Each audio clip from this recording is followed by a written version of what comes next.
நாம் பிறக்கும் பொழுது நம் குடும்பத்தில் நம் தாய் தந்தையர் மட்டுமல்லாமல் நம் தாத்தா பாட்டி சித்தப்பாமார்கள் அத்தைமார்கள் புடைசூழ நாம் பிறந்த காலம் அது.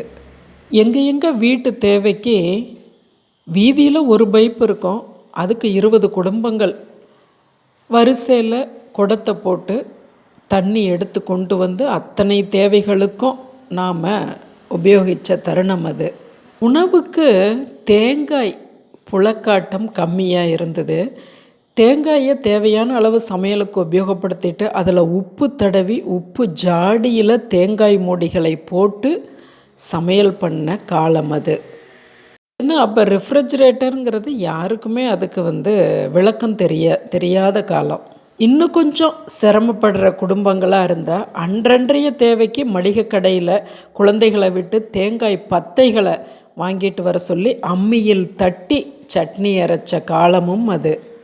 குழந்தைங்க ஸ்கூல்லேருந்து வந்த உடனே அந்த பையை விசிறி எரிஞ்சிட்டு அம்மா கொடுக்குற ஏதோ ஒரு தின்பண்டத்தை, அருமையான தின்பண்டங்கள், பொரி, கைமுறுக்கு, கல்கோனா, கடலை மிட்டாய், தேன் மிட்டாய், எள்ளு பர்ஃபி, கடலை உருண்டை, இலந்த வடை, அவங்கவங்க வயலில் விளைஞ்ச தானியங்களை வறுத்து ஒன்றா போட்டு அதை கைப்பிடியாக எடுத்து சாப்பிட்ட குழந்தைகள் ஏராளமானவர்கள். பெரும்பாலும் குழந்தைங்க 10 மணிக்கு எல்லாருமே கவர்மெண்ட் ஸ்கூலில் படித்தவங்க. அதுக்கு முன்னாடி தன்னோட தாய் தந்தையருக்கு வயல்வெளி சார்ந்தோ இல்லை கொட்டில்களில் இருக்க மாடுகள் ஆடுகள் சார்ந்தோ அவங்களால முடிந்த உதவிகளை தாய் தகப்பனுக்கு செஞ்சுட்டு பையை தூக்கிட்டு தூக்கு போனி ஒன்று லெஃப்ட் ஹேண்டில் பிடிச்சிக்கிட்டு, அதாவது 1 மைல் தூரம் நடந்து போய் பள்ளியை சென்று அடைஞ்சு படித்து மாலை நேரத்தில் வந்த அருமையான தருணங்கள் அது. ஏன் இது அருமையான தருணங்கள்? இளஞ்சிட்டுகளாய் ஏகாந்தமாய் அந்த ஸ்கூலுக்கு 10 மணிக்கு ரிலாக்ஸாக போகிறதும் சாயந்தரத்தில் திரும்பி வரும் பொழுது நடந்த சம்பாஷணைகளை எவ்வளவு நாலேஜை குழந்தைகள் அப்போ கேதர் பண்ணிட்டு அந்த 1 மைல் 2 மைல் கடந்து அந்த உடம்புக்கும் அவ்வளவு ஒரு எக்ஸசைஸ். சாயந்தரம் வரும் பொழுதே இங்கே கொண்டு வந்து பையை தூக்கி போட்டு அம்மா கொடுத்த தின்பண்டத்தை சாப்பிட்டு திரும்பவும் வீதியில் போய் அவங்களுக்கு கோலி குண்டு அடிக்கிறது, பெண்களாக இருந்தால் நொண்டி விளையாடுறது, ஒரு அந்த செதுக்கல் பாண்டின்னு சொல்கிறது, அதுபோல் குழந்தைகளுக்கும் ஆண்களுக்கும் வேறு வேறான ஒரு அருமையான கொக்கோ விளையாட்டு, இதுபோல் அருமையான விளையாட்டுக்கள்.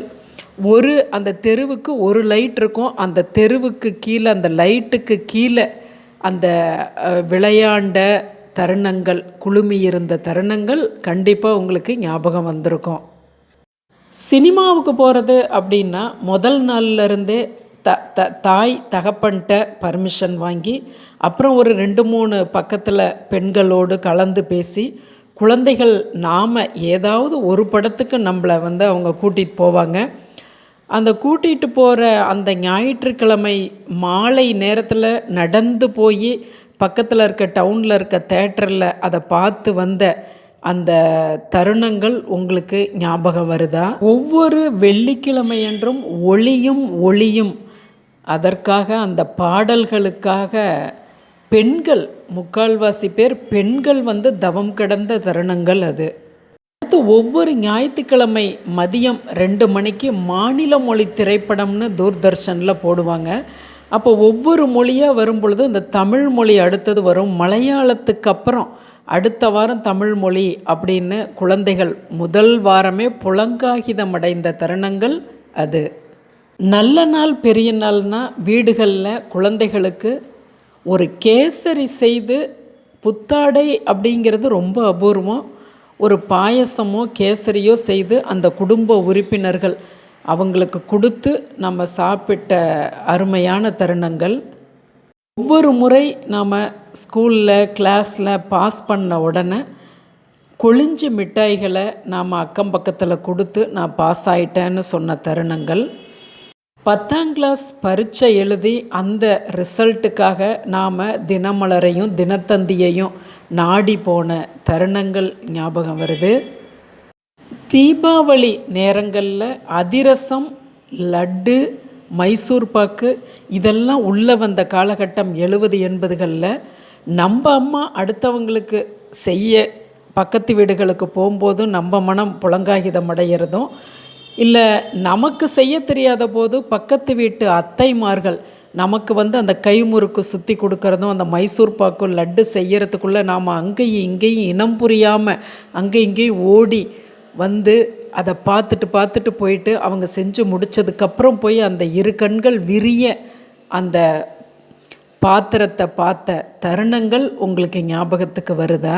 தீபாவளிக்கு 1970-80 வருடங்களில் குடும்பத்தில் இருக்க அனைவருக்குமே புத்தாடைகள் உண்டு அப்படிங்கிற அளவுக்கு மேம்பட்ட காலகட்டம் அது. ஆனால் நம் தாய் தகப்பன் எது எடுத்து கொடுக்குறாங்களோ அதையே நம்ம நீவி பார்த்து டைலர் கடைக்கு ரன் எடுத்து தைக்க கொடுத்து அந்த முடமுடப்பு தச்ச துணியை கையில் முடமுடன்னு வாங்கிட்டு அதுக்கு அகலை விரிஞ்சு கண்களை விரித்து பார்த்த அந்த அருமையான தருணங்கள் நமக்கு ஒரு சிலிர்ப்பையே இப்போ நினைக்கும்போது ஏற்படுத்துது. நமக்கு 4வது 5வது படிக்கும்போது நமக்கு லீவு முலாண்டு பரீட்சை லீவு விடும் பொழுது நாம் முதல்ல அம்மாயி வீடு, அடுத்தது பெரியம்மா வீடு, அத்தைமார்கள் வீடு அப்படின்னு ஒரு லிஸ்ட் அவுட் போட்டு அந்த வரலாறு புவியியல் பரீட்சை முடிஞ்ச அன்னைக்கே நாம் துணிகளை பேக் பண்ண ஞாபகம் வருது. அங்கே போகும்போது நமக்கு நிறைய லெசன் கிடச்சிது. ஒவ்வொரு குடும்பத்துலேயும் நாம் இன்னும் எப்படி நம்ம நல்ல விஷயங்களை கற்றுக்கணுன்னோ, நாம் எப்படி இந்தந்த விஷயங்கள் இவங்க மோசமாக நடந்துக்கிறாங்களே, இதெல்லாம் ரொம்ப தப்பே அப்படின்னு நமக்கு அழகாக புரிய வச்ச தருணங்கள் அந்த காலகட்டங்கள். அம்மாயி வீடு அப்படின்னா நம்ம பேர குழந்தைகள் எல்லாம் ஒன்றா ஒரு இடத்துல அப்படியே ஒரு ஓட்டு வீட்டில் படுத்து எல்லா கதைகளையும் பேசி ரிலாக்ஸாக தன்னோட தாய் வந்த கதை அதெல்லாமா நம்ம ஒன்று கூடி பேசும்போது பல விஷயங்கள், பல பாடங்கள் நம்ம மனசில் பதிஞ்ச தருணங்கள் அது. நிறைய நம்மக்குள்ள ஒருத்தரோட முகத்தை பார்த்து நம்ம கதைகள் பேசிய காலம் அது. நம் தாய் தகப்பனுக்கு மிஸ் அண்டர்ஸ்டாண்டிங், முரண்பாடுகள் வந்ததை நாம் பார்த்ததுண்டு. ஆனால் உடனே இவங்க முதல்ல விட்டு கொடுத்தாங்களா அவங்க முதல்ல விட்டு கொடுத்தாங்களான்னு தெரியாத அளவுக்கு அதை அழகாக கொண்டுட்டு போன நம்மளோட தாய் தகப்பன்கள் வாழ்ந்த தருணம் அது. தீமைக்குள்ளும் சிறு நன்மை உண்டு அப்படிங்கிறத புரிஞ்சுக்கிட்டு தம்பதியர்கள் வாழ்ந்த அழகான காலம் அது. நாம்ளும் அதை பார்த்து வளர்ந்து வந்தவங்க தான். இப்போ நாம் இதை பேசிகிட்ருக்கோம். ஆனால் நம்மளோட குழந்தைகளை நாம் எங்கே விட்டோம், எங்கே நம்ம இறுக்கி பிடிக்கலைங்கிறத யோசிக்க வேண்டிய காலமும் இதுவாகவே நமக்கு ஒரு சவாலாக இருக்குது. ஊருக்குள்ளே ஒரு லவ்வர் 2 லவ்வர்ஸ் இருந்த பெரிய விஷயம். அது கை கூடலைன்னா எங்கிருந்தாலும் வாழ்க அப்படின்னு பிரிஞ்சு போன அவங்க வாழ்க்கையை, கர்மா கொடுத்த வாழ்க்கையை அழகாக கொண்டுட்டு போன காலமும் அது.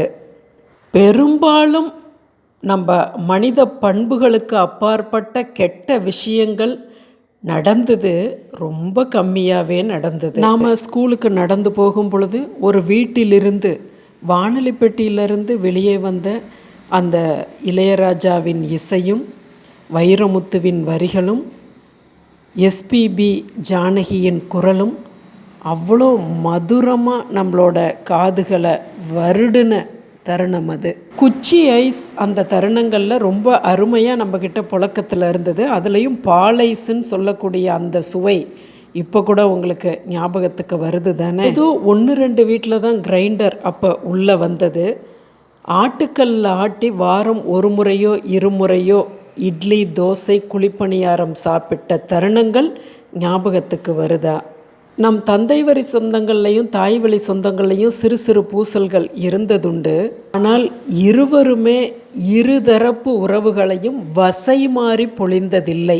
எத்தனை சகிப்புத்தன்மையான மனோபாவத்தோடு நம்ம தாய் தந்தையர் நடந்துக்கிட்டாங்கங்கிறது நாம் கொஞ்சம் இப்போ யோசித்து பார்க்க வேண்டிய தருணம் இது. ஏன்னா நம்ம குழந்தைகளை கையாளக்கூடிய நாம் இதை யோசித்து பார்க்கணும். மொத்தத்தில் நாம் அந்த காலகட்டத்தில் 70s 80ஸில் இருக்கிறத கொண்டு மனம் சந்தோஷம் அடைஞ்சது, ஆசை இருந்தது, பேராசை இல்லை. வாழ்க்கை கொண்டுட்டு போகிற ஓட்டத்திலே நம்ம பயணித்தோங்கிறது நினைவுக்கு வருது.